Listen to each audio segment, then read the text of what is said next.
ವಿರಾಜಪೇಟೆಯಲ್ಲಿ ಹಿರಿಯ ವೈದ್ಯರಾಗಿ ಕಾರ್ಯನಿರ್ವಹಿಸ್ತಾ ಇರುವ ಡಾಕ್ಟರ್ ದುರ್ಗಾಪ್ರಸಾದ್ ಅವರು ವಿದೇಶಕ್ಕೆ ತೆರಳಿದ್ದ ವೇಳೆ ಪುರಸಭೆ ಅಧಿಕಾರಿಗಳು ಅವರ ಜಾಗದಲ್ಲಿ ಚರಂಡಿ ನಿರ್ಮಾಣ ಮಾಡಿರುವ ಘಟನೆ ನಡೆದಿದೆ. ಈ ಕುರಿತು ಡಾಕ್ಟರ್ ಐ.ಆರ್. ದುರ್ಗಾಪ್ರಸಾದ್ ಅವರು ಪಟ್ಟಣದಲ್ಲಿರುವ ವೈದ್ಯರ ಗೃಹ ಕಚೇರಿಯಲ್ಲಿ ಸುದ್ದಿಗೋಷ್ಠಿಯನ್ನ ನಡೆಸಿ, ತಾನು ಊರಿನಲ್ಲಿ ಇಲ್ಲದ ಸಮಯದಲ್ಲಿ ತನಗೆ ತಿಳಿಸದಂತೆ ತನ್ನ ಜಾಗವೊಂದ ಅಕ್ರಮವಾಗಿ ಪ್ರವೇಶ ಮಾಡಿ ಅಲ್ಲಿ ಚರಂಡಿಯೊಂದ ನಿರ್ಮಿಸಿ ಸಾರ್ವಜನಿಕರು, ರೋಗಿಗಳು ನರ್ಸಿಂಗ್ ಹೋಂಗೆ ಬರುವ ದಾರಿಯನ್ನ ಪುರಸಭೆ ಮುಖ್ಯಾಧಿಕಾರಿಗಳು ಹಾಗೂ ಕೆಲವು ಕಾಂಗ್ರೆಸ್ಸಿಗರು ಹಾಳುಗೆಡವಿದ್ದಾರೆ ಅಂತ ದೂರಿದ್ರು. ಪುರಸಭೆ ಅಧಿಕಾರಿಗಳ ಸರ್ವಾಧಿಕಾರಿ ವರ್ತನೆಗೆ ಅಧಿಕಾರಾರೂಢ ಕಾಂಗ್ರೆಸ್ ಪಕ್ಷದ ಕೆಲವು ಮುಖಂಡರು ಒತ್ತಾಸೆ ನೀಡಿರುವುದನ್ನು ಖಂಡಿಸುವುದಾಗಿ ಹೇಳಿದ ಡಾಕ್ಟರ್ ದುರ್ಗಾಪ್ರಸಾದ್ ಅವರು, ಪುರಸಭೆ ಮಾಡಿರುವ ಕಾಮಗಾರಿ ಅರ್ಥಹೀನವಾಗಿದ್ದು, ಸಾರ್ವಜನಿಕರು ತಮ್ಮ ದುಡಿಮೆಯ ಫಲವನ್ನ ತೆರಿಗೆ ರೂಪದಲ್ಲಿ ಕಟ್ಟುವ ಹಣ ದುರುಪಯೋಗವಾಗಿದೆ ಅಂತ ಆರೋಪಿಸಿದರು. ಈಗ ವಿರಾಜಪೇಟೆಯಲ್ಲಿ ನನ್ನ ಅಭಿಪ್ರಾಯದಲ್ಲಿ ಒಂದು ಹೊಸ ರೀತಿಯ ಕಳ್ಳರು ಸೃಷ್ಟಿಯಾಗಿದ್ದಾರೆ. ಅವರು ಜನರು ಮನೆಯಲ್ಲಿರದ ಸಂದರ್ಭ ನೋಡಿ ಮನೆಗಳಿಗೆ, ವಠಾರಗಳಿಗೆ ನುಗ್ಗಿ ತಮಗೆ ಬೇಕಾದಂತಹ ಕೆಲಸಗಳನ್ನು ತಮಗೇನು ಬೇಕೋ ಅದನ್ನು ಮಾಡ್ಕೊಂಡು ಹೋಗ್ತಾ ಇದ್ದಾರೆ. ಈಗ ಅವ್ರು ಇನ್ನೇನೆಲ್ಲ ಮಾಡ್ತಾರೆ ನಮ್ಗೆ ಗೊತ್ತಿಲ್ಲ. ಆದರೆ ನನ್ನ ಅನುಭವದಲ್ಲಿ ನೋಡಿ, ಅವರು ಸಾಮಾನ್ಯರಲ್ಲ, ಅವರೆಲ್ಲ ಕಾಂಗ್ರೆಸ್ ಪಾರ್ಟಿಯವರು. ಅವರಿಗೆ ಒಂದು ಧೈರ್ಯ ಏನಂತಂದರೆ, ನಮ್ಮದೇ ಪಕ್ಷ, ಸರ್ಕಾರ ಇದೆ ಮತ್ತು ನಮ್ಮ ಶಾಸಕರು ನಮ್ಮವರೇ, ನಾವೇನು ಮಾಡಿದರೂ ನಮ್ಮನ್ನು ರಕ್ಷಿಸಲಿಕ್ಕೆ ಅವರಿದ್ದಾರೆ ಅಂತ ಹೇಳುವ ಒಂದು ಧೈರ್ಯದಿಂದ ರಂಗಕ್ಕಿಳಿದಂತಹ ಒಂದು ಟೀಮ್ ಇದು. ನಾನು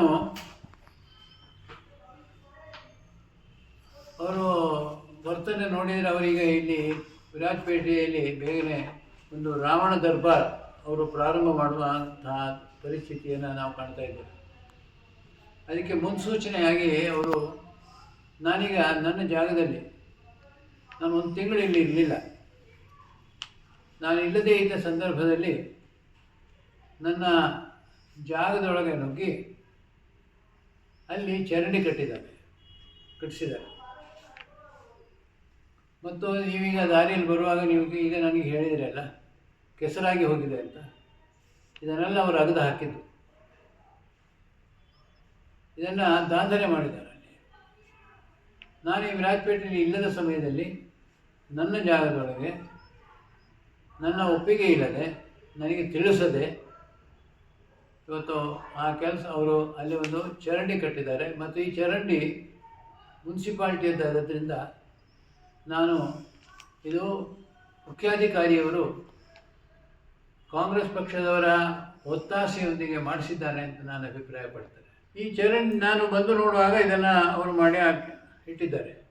ಆ ರಸ್ತೆಯಲ್ಲಿ ನಾವು ಮತ್ತೆ ಪಂಚಾಯತ್ ಇವರು ಹಿಂದೆ ಈ ರಸ್ತೆಯನ್ನು ಅಗಲೀಕರಿಸ್ತೇವೆ ಅಂತ ಹೇಳಿ ಹೊರಟಾಗ,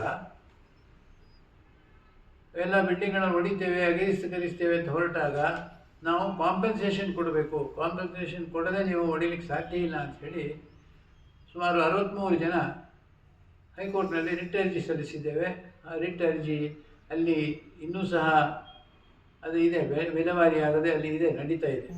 ಇವನಿಂದ ಸೋನಿಯಾ ಗಾಂಧಿಯಿಂದ ಹಿಡಿದು ಕಾಂಗ್ರೆಸ್ನ ಎಲ್ಲರೂ ಸಹ ಸಂವಿಧಾನದ ರಕ್ಷಣೆ ಅಂತ ಬಾಯಿ ಬಡಿತಾರೆ. ಆ ಸಂವಿಧಾನದ ರಕ್ಷಣೆಯ ಬಗ್ಗೆ ಬಾಯಿ ಬಡಿಯೋರು ಅಧಿಕಾರದಲ್ಲಿರುವಂತಹ ಸರ್ಕಾರ, ಅದರ ಕೈಯಲ್ಲಿ ಇರುವ ಆಡಳಿತ, ಅವರ MLA ಆಡಳಿತದಲ್ಲೇ ಇವತ್ತು ಇಲ್ಲಿ ಒಬ್ಬ ಪೌರನ, ನಾನು ಈ ಭಾರತದ ಪೌರನಾಗಿ ನನ್ನ ಮೂಲಭೂತ ಹಕ್ಕಿನ ಮೇಲೆ ಇವತ್ತು ಚ್ಯುತಿ ಬಂದಿದೆ, ಅದರ ಮೇಲೆ ಅವರೇ ಆಕ್ರಮಣ ನಡೆಸಿದ್ದಾರೆ. ಇದು ಒಂದು ಅಪಾಯಕಾರಿ ಸನ್ನಿವೇಶ. ಮುಂದಿನ ದಿನಗಳಲ್ಲಿ ವಿರಾಜಪೇಟೆಯಲ್ಲಿ ಇದು ಸಂಭವಿಸಬಹುದು. ಅದರಿಂದ ಜನರು ಎಚ್ಚರಾಗಬೇಕು, ಅವರು ಇದಕ್ಕೆ ಪ್ರತಿರೋಧ ಒಡ್ಡಲಿಕ್ಕೆ ಸಿದ್ಧರಾಗಬೇಕು ಅಂತ ನಾನು ಆಗ್ರಹಿಸ್ತೇನೆ. ಸಾಮಾಜಿಕ ಕಾರ್ಯಕರ್ತ ಮಾಳೆಟ್ಟಿರ ಕಾಳಯ್ಯ ಮಾತನಾಡಿ, ಅಧಿಕಾರವಿದೆ ಅಂತ ಯಾರೂ ದಬ್ಬಾಳಿಕೆ ಮಾಡೋದು ಸರಿಯಲ್ಲ. ಜನರ ಕಷ್ಟಗಳನ್ನು ಅರಿತುಕೊಂಡು ಕೆಲಸ ಮಾಡಬೇಕಾಗಿದೆ. ರಸ್ತೆ ಅಗಲೀಕರಣದ ಹೆಸರಲ್ಲಿ ಏನು ಬೇಕಾದರೂ ಮಾಡಬಹುದು ಎನ್ನುವ ಹಂಬಲ ಬೇಡ. ರಸ್ತೆ ಬದಿಯಲ್ಲಿ ಕಡು ಬಡವರಿದ್ದಾರೆ, ಕಾರ್ಮಿಕರಿದ್ದಾರೆ. ಅಂಥವರ ಮನವೊಲಿಸಿ ಸಹಾಯ ನೀಡಿ ಅಭಿವೃದ್ಧಿ ಕೆಲಸ ಮಾಡುವಂತಾಗಬೇಕೆಂದು ಕಿವಿಮಾತು ಹೇಳಿದರು. ವಿರಾಜಪೇಟೆಯಲ್ಲಿ ಸಂವಿಧಾನ ಹೇಳುವುದು ಯಾವ ರೀತಿಯಲ್ಲಿ ತಿಳಿದುಕೊಳ್ಬೇಕು ಅಂತ ನಮಗೆ ತಿಳಿದಾಗಿದೆ. ಯಾಕೆಂತಂದ್ರೆ ಸಂವಿಧಾನ ಅಂತ ಹೇಳಿದ್ರೆ ಪ್ರಜೆಗಳಿಗೋಸ್ಕರ ಇರುವ ಸರ್ಕಾರ, ಪ್ರಜೆಗಳಿಂದ ನಡೀಬೇಕು ಅಂತ ಹೇಳ್ತಾರೆ.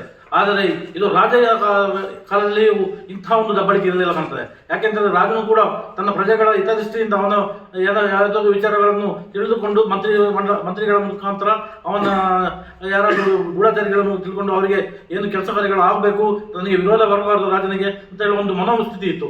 ಆದರೆ ಇಂದು ಇವರ ದಬ್ಬಳಿಕೆ ಮಿತಿಮೀರಿ ಹೋಗಿದೆ. ಈಗ ಹೇಳಿದಾಗೆ ಇವ್ರದ್ದು ಒಂದು ಪಟಾಣಂ ಇದೆ.